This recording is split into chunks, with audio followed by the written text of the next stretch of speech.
Welcome, ladies and gentlemen. My name is Evan. This is Illiterate. My name is Taylor, and I read a book this week. I watched 2 movies. As you know, the world has changed. We are living in the midst of the coronavirus, COVID-19. So this week, we put things off, but we'd be remiss almost to not address just the situation that we're in. It's a global pandemic. So what's a better opportunity to go into pandemics in popular culture, media, and literature? How art and culture has been affected and has affected plagues and pandemics. What now, which are some of the top movies on streaming, which came out 20 years ago. Yeah.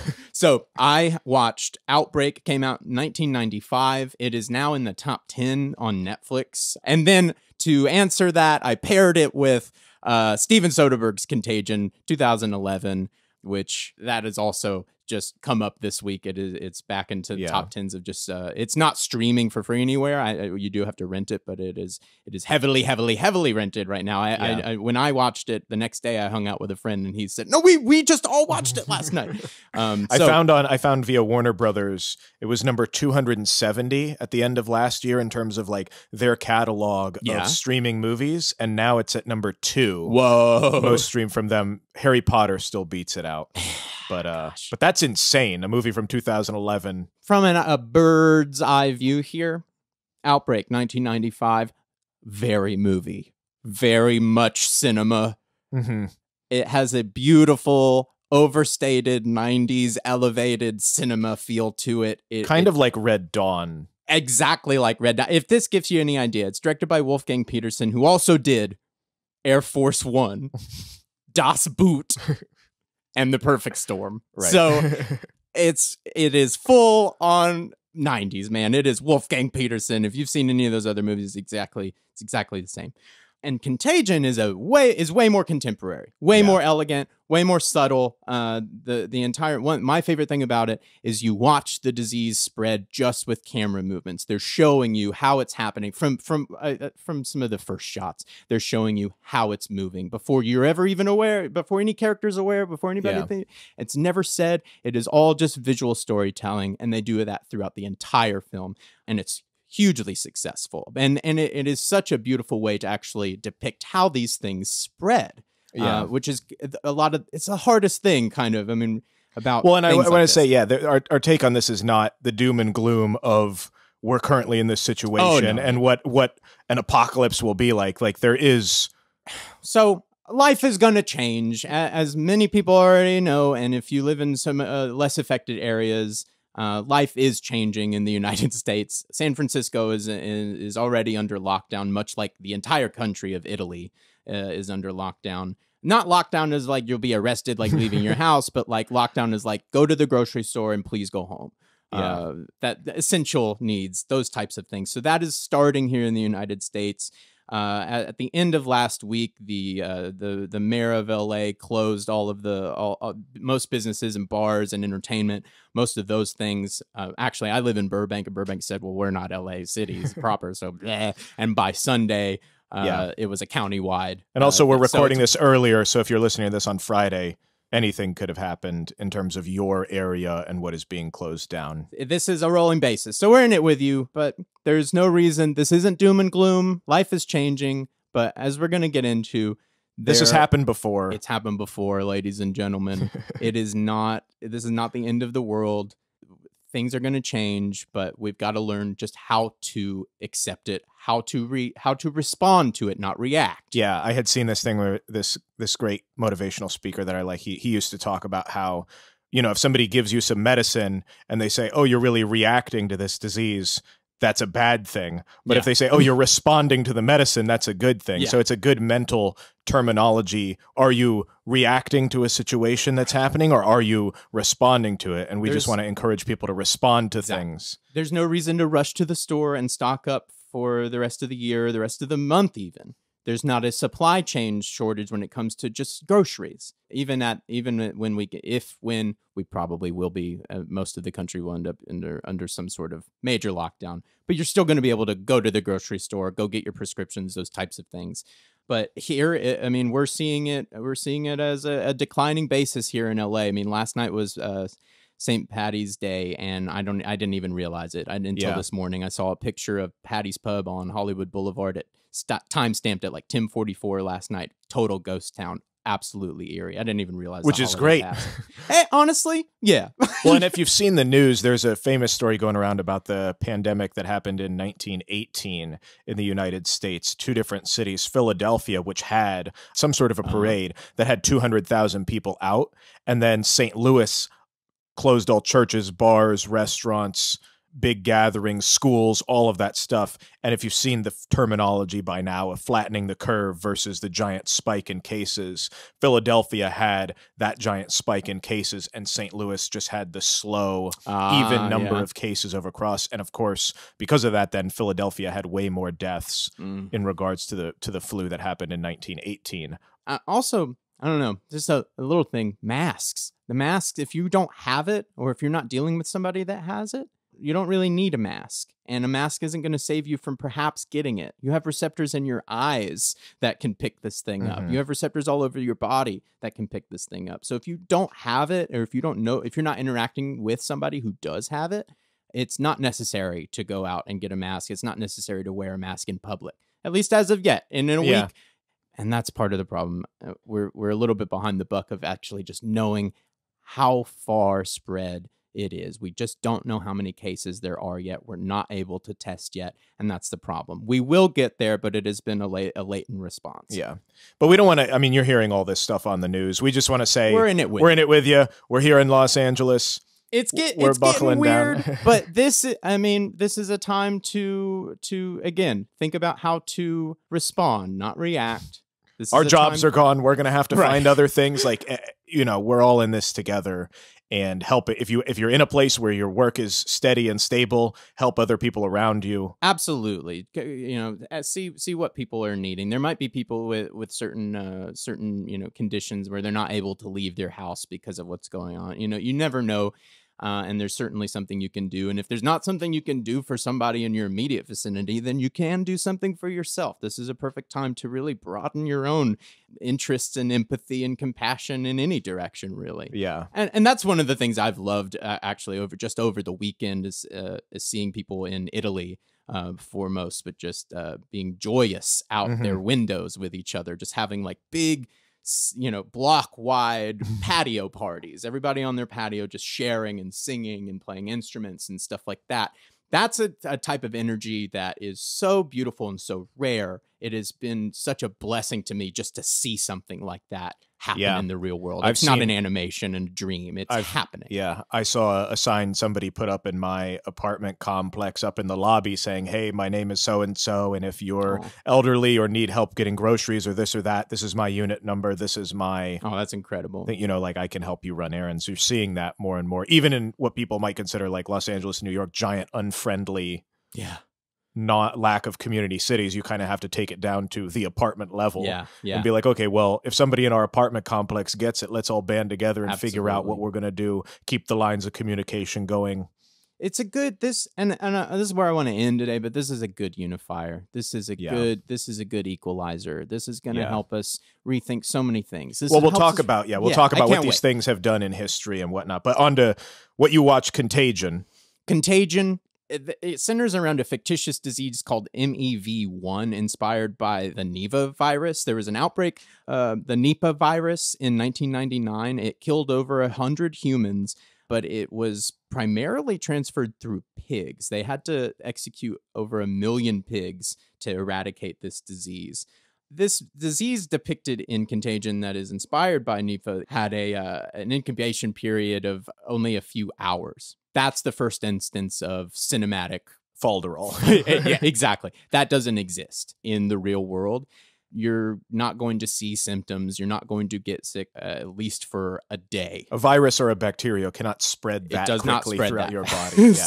Yeah. So that's a little bit where I'm going to be kind of picking apart some of these diseases that we saw in some of these films that were. Or if you saw these and were horrified, this isn't how. The biggest thing, the most dangerous part about the coronavirus is that you may never show symptoms and be a complete infectious carrier of it. Even if you do show symptoms, it could be as late as 2 weeks after the fact that you were actually contagious. So all that time, you could have been spreading it to everybody you were in contact with. That's really the big problem with the virus that is really spreading around the world right now. That's it's a smart virus in that sense, because the you weakness never of really it, the weakness of it allows it to spread, versus like Ebola, which completely destroys somebody, but it's like, but then they have less time to get in contact with a bunch of people to spread it more. So I looked into it. Steven Soderbergh is the guy who directed this. Oh my God, another. Another one. We spread the coronavirus. We put the whole world, we've at risk. Brought the whole world to a grinding halt just so we could review another Steven Soderbergh movie.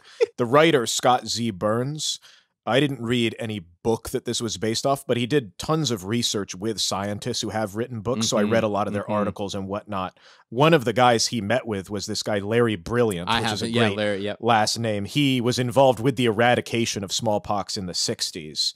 So he was a huge help in understanding. And this movie, how do you get your grip around something like this on a global level? How do you actually control it? This guy was leading the force on that for smallpox. People who are epidemiologists, which is just a disease scientist or doctor, really love this movie, and they'll show it to their classes because it helps, even though there are a lot of realistic inaccuracies in terms of the disease and the spread and whatnot. It does show a pretty good understanding in a lot of ways of what this looks like you said, visually. Visual storytelling, showing you how this thing spreads just through touch or cough. The entire movie, almost every scene is trying to show you something about transmission. It's so elegantly contrived in that way. A couple other people that he consulted with was Ian Lipkin, who was on the front lines of the SARS outbreak in Beijing in 2003.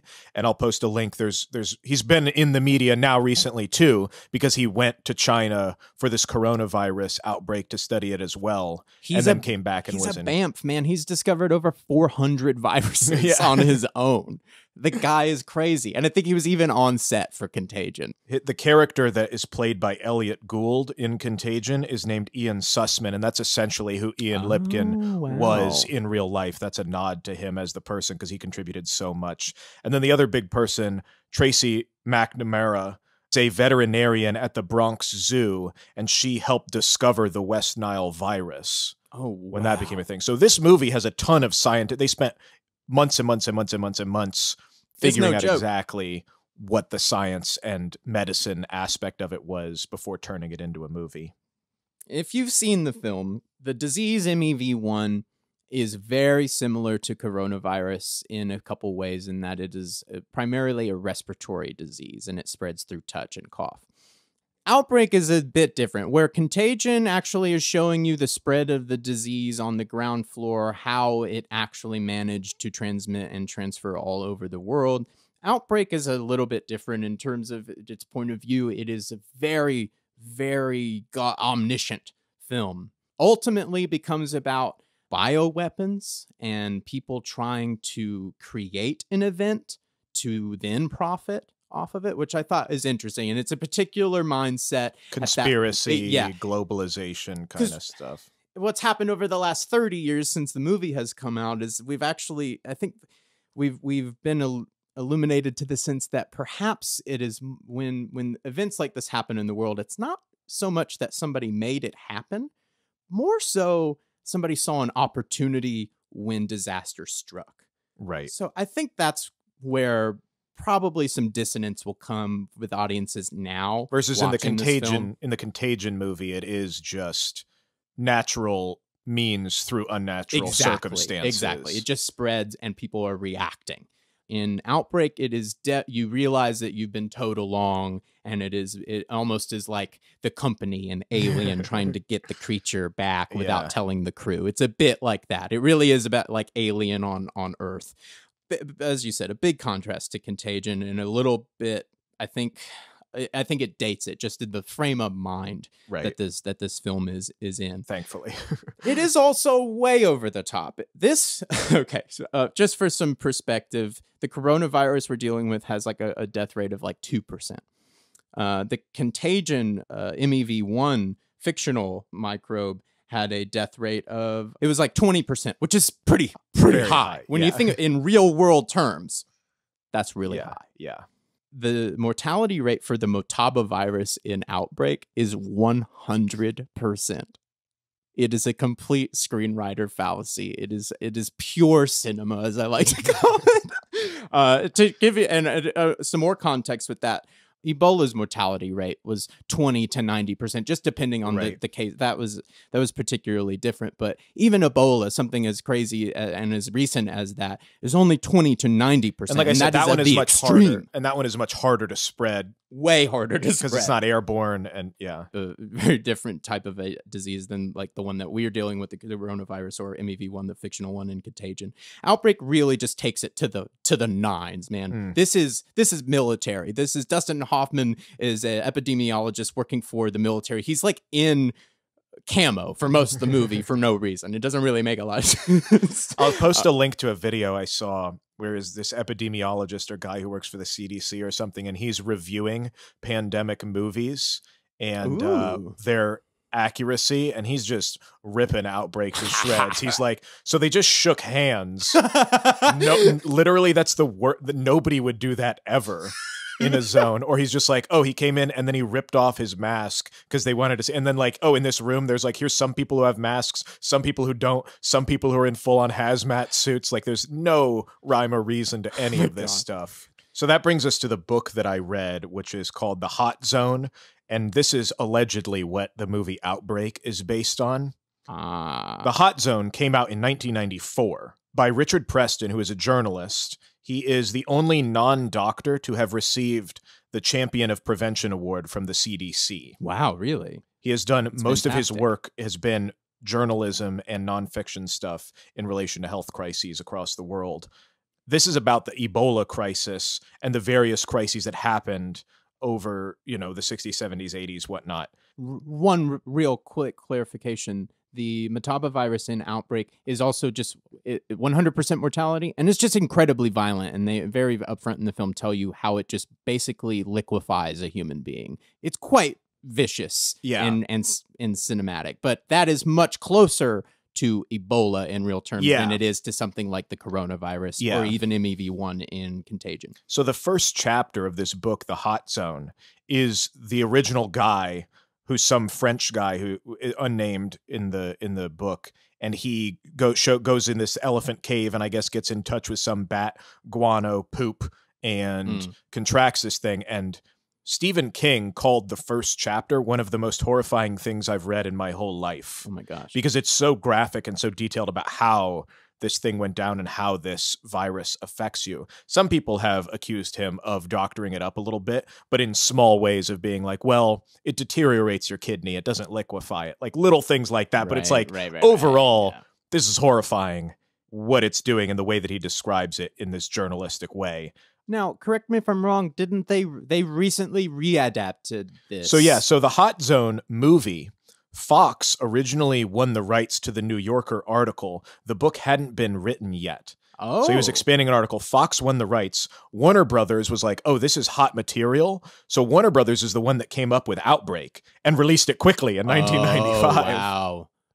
Right on, hot on the draw. Yeah. So the Hot Zone. That's why it's just so wild and crazy. Yeah. 100% mortality. So that's why they say it's kind of based on it, but they didn't have the rights to the book, and it's just because that was hot at the time. The Hot Zone, the original movie that Fox had Ridley Scott attached to it as the director, Robert Redford in it, and Jodie Foster. Wow. But over time, because Outbreak subsumed all of that energy, the people dropped, the whole project was never made. So the remake, which you're referring to, was a National Geographic television miniseries that came out in May of last year. Got you. And Ridley Scott was the producer on that. Interesting. Yeah. Okay, cool. So I mean, there were other producers. Kept with the story. No, but interesting that he kept with the story, that he kept with the property at all, because it could have passed so many different hands. Mm-hmm. And films and media definitely take on, like we were talking about, zombies and aliens tend to be the metaphorical versions of this that you see in a lot of media. But I went through and looked at some other films that relate to pandemics. Yeah. And either they're adapted from books or they just sit on their own. One of the earliest ones that I found, this guy, Ignaz Semmelweis, he he didn't understand germ theory at all, but he knew something was going on with this. He realized that childbed fever could be reduced, this is in Austria, by hand disinfecting, by washing your hands in 1847. He was completely shunned for this because he didn't understand it at all. But he knew that something, he was like, my patients are dying less after they're having kids when I wash my hands after doing the birth, you know, or before, in all aspects of it. But he was shunned from the medical community for this. He had a nervous breakdown and was committed to an asylum where he was murdered by the guards. Oh my gosh. A few years later, though, Louis Pasteur confirmed germ theory, and now he's regarded as like this unsung hero. So there was a short film that was made about washing your hands called That Mothers Might Live. This came out in 1938, and it won the Oscar at the 11th Academy Awards for Best Short Subject Film. Oh, that's fascinating. So he got regarded, almost 100 years later for that. But I thought it was funny that like one of the first regarded pieces of cinema is about washing your hands, which everybody should be doing. So that the mothers may survive. Yeah. That's amazing. Right after that, the very next year is kind of a B movie, but now I guess it's regarded more, and it's called Pacific Liner. And it was about a stowaway on this ship who was infected with cholera, and it starts infecting all of the lower like peasant members in the cabin. Yeah. And they're trying to keep it in the workforce of the dudes that are shoveling coal and whatnot. It was nominated at the Oscars for Best Original Score as well, so that's what it was known for. But it was kind of a crappy B movie. But cholera was huge at the time. I mean, cholera had been big from the 1800s. Do you know anything about cholera? I don't know that I do. Yeah, so cholera is mostly transmitted through water supplies, through infection in regards to like fecal matter or some sort of contamination. A big situation that happened with cholera was in 1832 in Paris, killed 19,000 people. Wow. This created kind of a disconnect in the community because there was a conspiracy that the king was poisoning the wells with arsenic. Like they knew it was something to do with the water, but they didn't know necessarily what it was. And then that created revolution in Paris, which then created more deaths because of political conspiracy. But a thing that happened in England with cholera was in 1854. Shortly after, I mean, this is, like I said, in the 1800s, spreading all throughout Europe, all over the place. This guy, what germs are yet. Yeah. This guy, Dr. John Snow, also figured like, hey, this is happening somehow through the water. So he decided to display neighborhood mortality data directly related to where the water pumps are in the city on this map, like tracking who was doing what. Like tracking Pennywise through the sewers. Exactly. So this, I'll post a link to it because I thought it was fascinating how this revealed like, okay, well, there are more cases around this specific pump, so this is where most of the water is coming from. But like, he is the modern master of this data visualization because he presented this, like, now we're all into it. Like, there's a big Washington Post thing going around about like how to not spread, and we're all looking like flatten the curve is based on like data and a graph that people just know about. But before this, the general public didn't even know what a line graph was or what a chart was or anything. And that's how well, okay, if you are freaking out over this is how much better equipped we are now than any other time an outbreak, a pandemic has happened in history, period. We are so much better seated to deal with this now. Yeah. Not that it's not serious and not that life isn't changing for us, but we have so many benefits on our side. Yeah. So there's light at the end of this tunnel. Human ingenuity is there for us. Yeah. Back to the very, very beginning, which God help that episode, our first episode that we did. Oh, man. A year ago. Oh, man. But that ties into this this thing. One of the first recorded large pandemic plagues was the Antonine Plague that was around the year 165, lasted a few decades. The mortality rate was around 2 to 3%, which is typical for these sorts of diseases. 10 to 18 million people died, affected the Roman Empire. Who was the emperor at that time but Marcus Aurelius? So this is one of the things he's been dealing with in his meditations, which was the first episode that we read. We've already been there. And one of the big takeaways is him and meditating and understanding like things like this have happened before, they'll happen again. But this was something that he dealt with throughout his entire rule, was his empire under some sort of pandemic where people are dying through some sort of a plague or whatnot. Yeah, I've never, and we've covered that, and I've never hardly really considered. I'm just That's the thing. We've never been forced to consider a pandemic, a plague.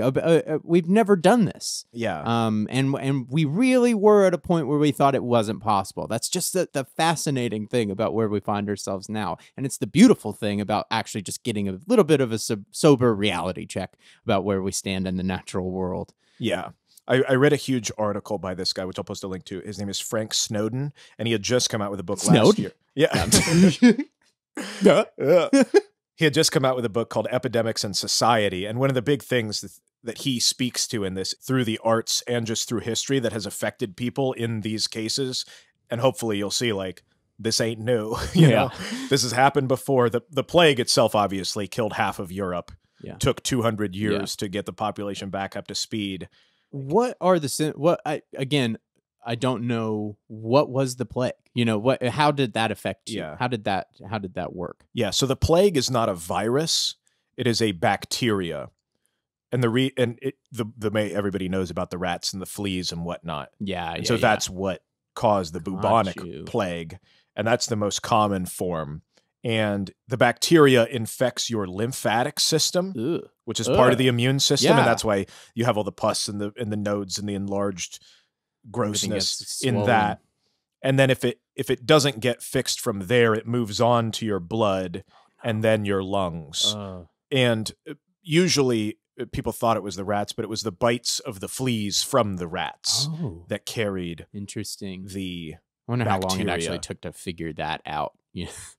At that time. Oh my God. I mean, in the era of basically magic, in the era of science, we're a year and a half away from a vaccine for the coronavirus. Yeah. At that time, there's nothing coming to save you. You've just got to figure out, how does it work? How do we get on top of it? Imagine trying to figure that. Imagine the fear involved with that. I mean, we're flying blind in terms of not knowing exactly how far it's spread, how many cases there are, not knowing who has it when you don't, when you do. We're not flying blind in terms of being able to figure it out. So again, just another adjustment of just how to view it, where we sit on the precipice of humanity, the human history. Yeah, it's like we have all of this behind us, and all of these experiences have now led to here. Yeah, we will use everything like this instance in human history to help get us over this hurdle. Yeah, one of the big things that happened with another thing that we just hear about but don't know about, yellow fever, was big in colonial times and transmitting across continents. And a huge part of it was involved in the slave trade and affected slaves. Yeah. The positive side, since that's what I'm about in bringing into this, is like on a turnaround when slaves revolted and were trying to come back against Napoleon and whatnot. They had immunity, and it completely destroyed Napoleon's armies. Whoa! So you've heard the name maybe Toussaint out. Yeah, Toussaint Louverture, who is responsible for the Haitian rebellion. Napoleon basically failed because of yellow fever towards his troops, and they backed out. Oh my God! And so Haiti became an independent place, and then that also, France was completely like unable to handle themselves in America, and that immediately then allowed.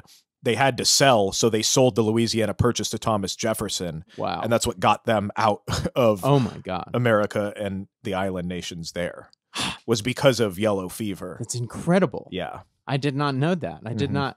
There are you telling that, I'm like, I've heard part of that. I've heard some of it. Yeah. Oh, that's what that puts up to that. I'm like, okay. Wow, I didn't. Yellow fever, man. Yeah. The last bit in terms of diseases that we learn about is tuberculosis, which was big during the Romantic period. That thing is still scary. That's something that even in my parent, I'm still like every once in a while I'm being like, you never know. Like it's still that is such a scary disease that is still out. You can still get it. It is. In the Romantic period, though, this is probably the last time that a disease was revered, because it was apparently a disease of the beautiful and the refined, and because of the beauty and culture standards at the time, like would be my disease. It made you extremely pale and white and slender. And I love my color right now. But a lot of the models of the time for painting and photography, or not but for painting and sculpture and whatnot, were tuberculosis patients.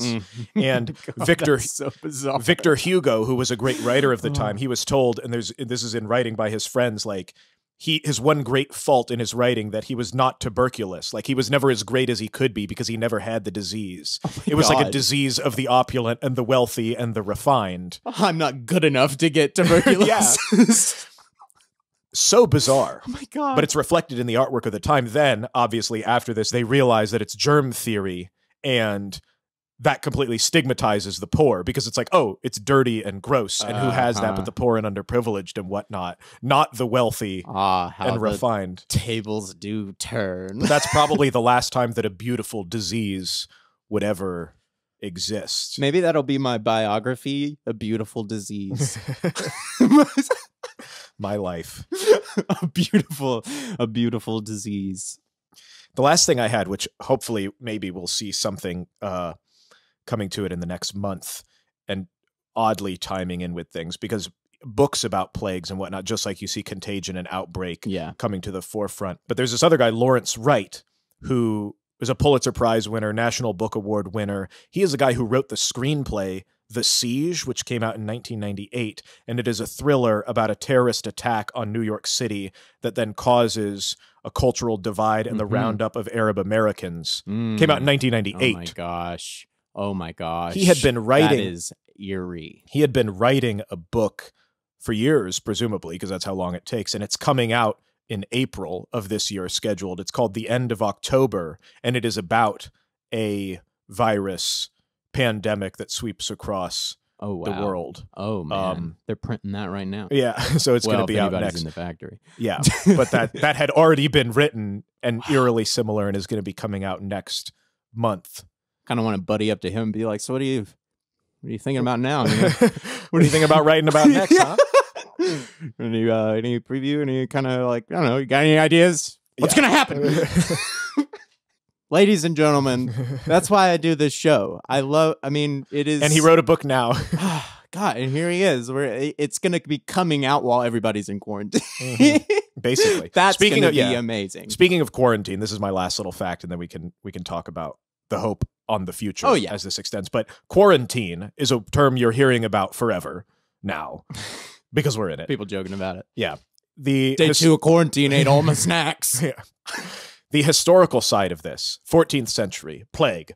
They knew something was going on. They were trying to figure out what was going on. So they knew it was coming in from ships on the coast. They got to that far of a place. So the ships in Venice would have to anchor out for 40 days before they were allowed into the ports. The term 40 giorni is Italian for 40 days. So that is what the word quarantine comes from, is that phrase, which was when the ships during the plague had to anchor off for 40 days. Wow. So when you're actually saying quarantine, you're saying essentially 40 days in Italian. That's really cool. Yeah. I did not know that. That is awesome. Yeah. For the future. We're in it together, man. I'm looking forward to seeing in ways that this is going to force us to think differently. A good, sober breath of fresh air to go, this is what's important. These are the priorities. This right now, this epidemic, this pandemic is exemplifying all over the world the shortcomings in basically every social system that exists. Yeah. Education. Can't go to school anymore. Well, what does it mean to you? That's the first thing to hit. That's the first thing to hit. They close the schools. Well, suddenly you have a lot of kids not eating, and you have a lot of parents not knowing who's actually watching their children. That's just the tip of the iceberg. I mean, that is like the first thing to happen. And it's just a sliding scale from there, and the ways in which our daily life, workforce, deliveries. Yeah. We're right now, Los Angeles is kind of on this increasing basis of more and more businesses closing, less people on the street. There are still people on the street. We're still going down to the beach and things like that, but those things are starting to dwindle. And if things continue that direction, we could be looking at more inside time than anything else over the next couple months here. But that is going to offer such an opportunity to reflect and assess where we are. And I mean everybody, not just you, me, Yeah. People working at I mean, the entire government right now is working around the clock right now. Politicians you would have never expected to hear saying, we got to send checks to Americans right now. Right. That is how far the pendulum is swinging. And that is a huge signal. And it has changed in a week. I do not know what this is going to look like in a week from now and a week from then. Yeah. All I can say is that you can't go back. You can't go back. And that's another thing too, is now as we are forcing ourselves to change society, to get a grip on this thing. Elements that were in play, online education, delivery for groceries, somebody who thought, I'll never get my groceries. You thought those were delivered. marginal things then? Yeah. No, it's going to be the way of life when we're out of quarantine, when we're done with all of this and Corona is in a freezer somewhere in Atlanta. The things that are changing upon us right now might be here to stay. And that might be that is an opportunity to make things right. Or there's a lack of opportunity that's going to be awful. Like we're experiencing that lack of opportunity now in terms of work and money and everything. But in the grand scheme of things, there will be there will always be other opportunities born from a change. I didn't write down the data, but I've heard over the weekend of how many great people did great things while they had to stay inside because of an event exactly like this. Mm-hmm. Incredible thinkers and incredible solutions and pieces of material that otherwise wouldn't exist, that affect our daily zeitgeist and lexicon in every way, came out of something kind of like this. So we all have an opportunity to respond and not react. Yes, there you go. That's such a great way. I'm so glad you said that. I'm sorry I stole it for you before the show. But I think that is the only way to look at this. Yes, I'm a little bit afraid of getting the virus. I'm way more afraid of giving it to somebody. Yeah. But I am far more excited and hopeful about the ways in which we reassess our lives from here on out. This is, again, I'm going to steal another thing that you told me before the show, but this could be the most major event to happen in our lifetime, save for another world war. Well, we don't want a world war. We don't want a world war. I was, all through last summer and all through 2016, the Trump, all of it, I've been thinking, how are we ever going to get on the same page? How are we ever going to actually realign person to person throughout this country and throughout the world? How is that possible? And I'm thinking in my mind at the time, I'm going, God, it can't be another war. We cannot do that. We cannot do that. But what else has the power to actually bring us onto the same page? This could be that. This absolutely could be that. This is a unifier. This is an equalizer, and it's not a world war. And we because it involves every person. Yes. Yeah. Our lives are changing, but it is offering up a lot of opportunity to make if you a think lot of it that way. If you think of it that way and choose to think of it that way. That's the only way. That's the only way that I can think about it. So we're in it with you. We'll be in quarantine. We're going to be doing little fires everywhere and everything else that, I mean, our whole schedule has changed as far as just like what's going to be coming out, but we're still doing the show and we're inside with you and we're going to keep doing this show and keep showing you how we got where we are in everything. So I'm excited. I'm excited for the future. So let's just do this together. Reach out to us at illiteratepod on Instagram if you're watching anything and would like us to cover it, or if it's based on something. If we're stuck inside and things aren't coming out in theaters and stuff like that, this might be an incredible opportunity to do a piece of material that we never thought we would do. So get in touch with us.